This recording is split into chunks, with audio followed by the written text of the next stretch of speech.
I was in Florida, as some of you may know. I was down there for a week. It totally night and day. And I don't know if many of you know, but I do my studio where I do these videos is in the US, okay? I had a studio in Canada, and because of all the crap that goes on, it's gone. Um, and I don't necessarily like to shoot too many videos in my private residence. Uh, so what I do is I do my videos in the U.S. Now I've decided, and I'm not leaving Canada. I've railed against leaving Canada. I always said I would if I had the money, I'd get a second home or something like that. But I would never leave I hear some people talk about, oh, I'm going to leave and never look back. No, you can't do that, because those same problems will just end up following you. Look at Texas. Look, I mean, even Florida to a certain extent. Florida could become the new California, because all them California people are going to move to Texas and turn Texas into California, and all them New York people will move down to Florida and turn Florida into another New York, even though New York isn't, I would argue, isn't as bad as California, though I've never been to California, so I can't say. But I've been to New York and I've lived in New York, and I would argue it's not so bad. But I can't say that because I've never been to California. But I'm going to say this: I have a second home in the U.S., and that's where I am going to stay until this nonsense is finished. I'm going to stay in the U.S. until this is finished.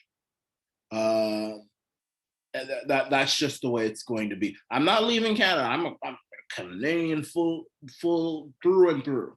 But I think that the best way for me, not the best way for you, but for me to fight this revolution and everything, is to withdraw my economic funds from the Canadian economy.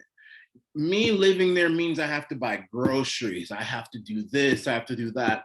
And to be honest with you, I don't want to spend another penny in Canada. Not with the politicians running the place. I am putting sanctions on my own country. It's sad to say that, but it's the way it has to be. Now, I know that's not an option for everybody. So, I mean, I would continue. There's going to be a rally in Ottawa, July 1st. I'll be there. Oh, I'll be there. I'll be there. And I still disobey all ordinances that the government says. I don't wear masks, I don't socially distance, I don't lock down, I don't do anything. And I'll be there. I'll be there. And July 1st, God willing, tomorrow. God willing, tomorrow I shall be there. I head out. But I am not going to encourage the Canadian economy, small business or large, because a lot of the small businesses are just complying as well. So it's finished until things have gone completely back to normal. And maybe until these politicians get thrown out or they get minorities the way I hope they get. I've said that Doug, the domesticated house slave Ford, who should have died, Doug Ford should have died of cancer or whatever. He should have died instead of his brother. That one. He should get a minority with new blue or true blue or whatever the party's called.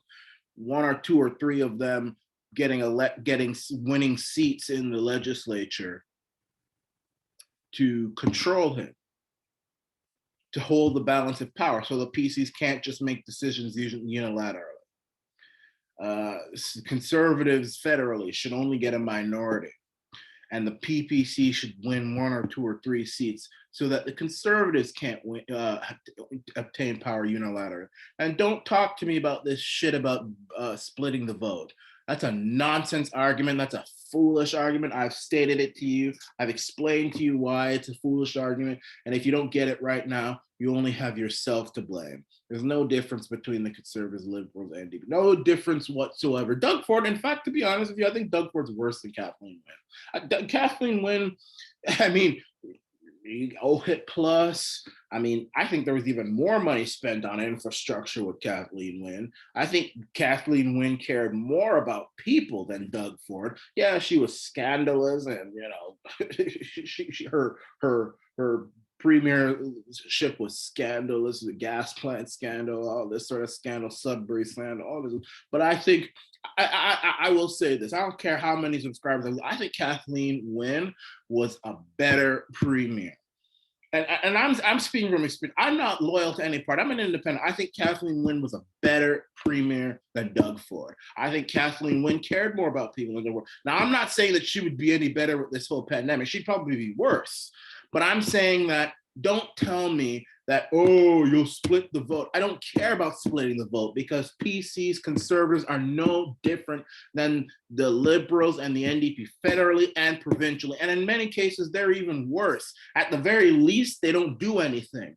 You would think that conservatives, oh, they'll lower taxes, they're tough on, crime, immigration, they're not going to have some, they don't do any of those, pro-life. You would think that they're pro-life, all this sort of stuff. They're not any of those things. When's the last time you heard the conservatives in Canada talk about pro-life? When's the last time you heard them talk about securing our borders? Really, when is the last time they even lowered taxes? Doug Ford hasn't lowered any taxes. The only thing that the conservatives do better than the liberals is balance the budget. And you know what, to be perfectly honest with you, yes, the budget should be balanced, but they really don't even do that in a proper way, to be honest with you. And so really, I don't care about splitting the vote. It doesn't concern me whatsoever. So yeah, that doesn't bother me. But when I saw the news that Canada's economy or unemployment rate was the second highest in the G7, the greater 7, not in the world, but in the G7. So that's America, Canada, UK, France, I believe Germany, and 2 others that I can't think of. Maybe Australia or something. I don't know. But out of all those 7 countries, Canada's unemployment rate was at the second highest. When I said that, I said I knew that it's just a matter of time before we win. And I'm encouraging people who are unemployed, don't look for a job in the Canadian economy. Don't do it. Get yourself on welfare or get yourself on CERB. I'm not that kind of person in normal times. I've always abhorred people who don't take up jobs when they can work and just take from the government. This is a special circumstance. The government has failed us. It has failed you. It has failed the country deliberately, and they need to be punished for it. That money that you would get in welfare belongs to you. Many of you people have worked from cradle to grave. You work your fingers to the bone, bleeding, all this sort of stuff. You've paid taxes, you followed the law, you've done all this sort of stuff. That money belongs to you. So in an era where the government is they don't care about the science. They don't care about the fact that this virus kills less than 1% of people who get it. They don't care about that. They don't want to listen to that. They don't care that Sweden has gone this entire time without any lockdowns or anything, and their population is actually doing better than ours. They don't care about the fact that almost 80% or over 80% of the country has been vaccinated. They don't care about that. They just care about control. This is a part of the New World Order. So they're going to, I know some provinces are talked about, oh, we're going to open up now. Just a matter of time before they talk about this new variant and, oh, everything has to be closed down again for your safety. So no. Do not support. And then, of course, on top of that, they're going to make criminals out of pastors. They're going to make criminals out of politicians. They're going to close down people's restaurants. They're going to shut down small businesses, but not large businesses. Do not support an economy and a government that is working against you. Don't do it. So I'm saying, all of you Canadians who are unemployed, don't work. Get CERB or get welfare, and be economical with the truth when you apply for those things. I am telling you, we need to get as aggressive. Listen, I'm not going to tell you my secrets, but I practice what I preach, okay? Let's put it that way. I don't want to tell my secrets. I'm not going to say how I do it. But anyway, that's all I'll say. And by the way, if you can do a side hustle, like if you're a barber and you can do a side hustle, you can work underground, you can do whatever you need to do. If you had a business and they're forcing you to shut down your business and you can go underground, do it and still take the money. Still take the money. Still, that is your money and it belongs to you. Okay? You have given too much to this government and they're treating you badly. You need your reparations. Take your if you don't take your reparations and you don't follow the advice, you're just a chunk. I mean, I'll tell you, a lot of people say, oh, I work too much. I'm not eligible for CERB. I'm not eligible for welfare. Listen, they don't need to know all that stuff. They don't need to know all that stuff. Don't be ashamed. This isn't normal circumstances. Don't be ashamed. I mean, don't be ashamed to take back your money from this oppressive government. It's yours. It's your reparations. It's your 40 acres and a mule, okay? Especially those who have been fined, arrested. Take that money. Take that money. If you've been fined, first of all, don't pay the fine. Don't even pay the fine with the welfare money. I was going to say, oh, I'll take their money and then no, don't even do that. That's your reparations. It's 40 acres and a mule. It's not begging. It's not lazy. It's a statement. It's a revolutionary statement. Do that. Let the unemployment rate go higher and higher. At this point, this is scorched earth. If this is, and let me go back to this. Let me go back to this post here. They're saying this is a Trudeau fail. This is not just a Trudeau fail. This is a Doug Ford fail. This is a Jason Kenney fail. This is a Brian Pallister fail. This is a government-wide fail. This isn't just Justin Taquet Trudeau. It's not just him. This is a government, provincial, federal, municipal-wide fail. And it's a deliberate fail. It's a deliberate fail. So we are winning. We are winning. We are winning. And I'm not leaving Canada. I'm not going anywhere. But I am staying here so that I don't have to put money into the Canadian economy again. Big and small business. The only people I give my money to in Canada are people who've been with us. And I don't say me, but with us during this whole craziness that's been happening. There are certain trades that I still do business with because I know that they were on our side and I will give them their money. And also they're working underground. So they can only take cash because they can't use the card machine because then it'll be tracked. And that way I'm not paying taxes to the government. So that's even better. So, there are certain trades I will use, but that's what I'm doing.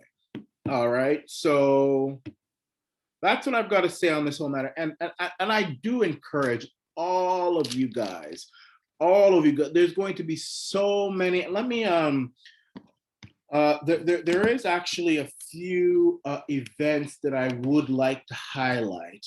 And I can go to my good friend Kellyanne Wolf's uh, Instagram page to show this stuff. And I know she won't mind. I need to advertise some of these things. There are a couple of announcements. There is a Cross Canada motorcade, which will be leaving Toronto on July 15th, and it's heading west. So they're going to be leaving from Toronto and heading west. And they end up in Vancouver Island, Freedom Day, July 24th.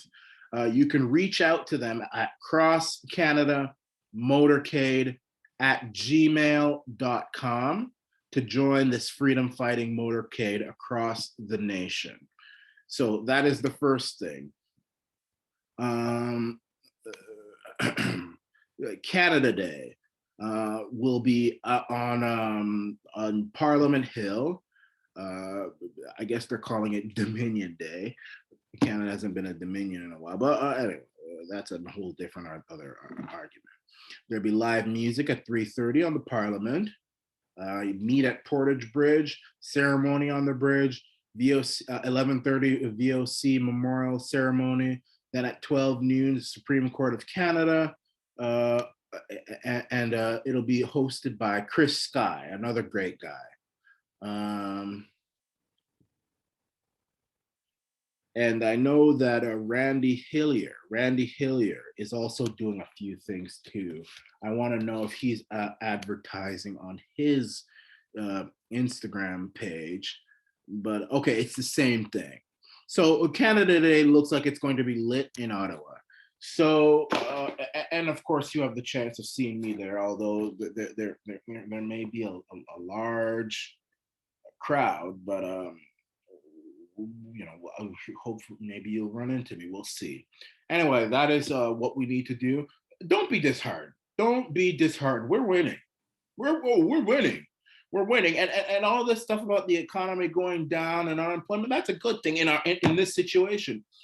Because here's the thing, we also need to inflict pain. I'll say pain. I know it's a harsh word, but we also have to inflict pain on those Canucks who think that the government is doing the right thing, or those that aren't doing anything to help us. Those who think that, oh, if we just wait and be patient, everything will be okay. No. We have to show them that these things will have consequences, and we have to inflame the consequences, but especially on those people who think that the government is doing the right thing. We need to inflict the maximum amount of pain on them. And you know what? We're doing it. We are doing it. I will show you a few things, and I won't inflict myself on you further, but I think it's important to raise the morale of you guys, because morale needs to be raised right now. It really does. I first want to show you. Let me get everything all set up here. I don't have an engineer here, so I'm doing everything on my own. And it looks like I'm going to have to be doing everything on my own for the foreseeable future for right now. We'll see. I'm just getting everything all set up here. So I want to show you the latest polls out of all of the major areas across the country.